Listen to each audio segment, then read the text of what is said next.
and beam bridges និងស្ពានដោយប្រើថ្នាំអូខេការស្ពានថ្នាំណា Some are made of steel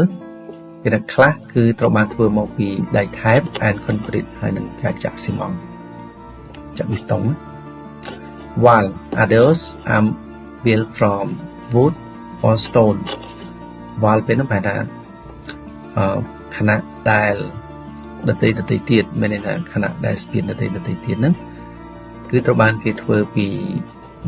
build ត្រូវបានធ្វើពី from ពីគេ wood ពីឈើ or stone ឬក៏ថ្មអូខេបងប្អូនឃើញគឺស្ពានមានរូបរាងច្រើនប្រភេទផ្សេងៗគ្នាណាអូខេឥឡូវយើងទៅមុខទៀត Bridges made travel easier by connecting places that would otherwise be hard to reach. Famous bridges like the Golden Gate Bridge in the United States are also admired for their beauty. អូខេអញ្ចឹងក្នុងនេះគេសេថាម៉េចឥឡូវយើងមើលពាក្យមួយសិនមក make travel easier មានន័យថាធ្វើឲ្យការធ្វើដំណើរហ្នឹងគឺងាយស្រួលជាងមុនអូខេអញ្ចឹង make ធ្វើ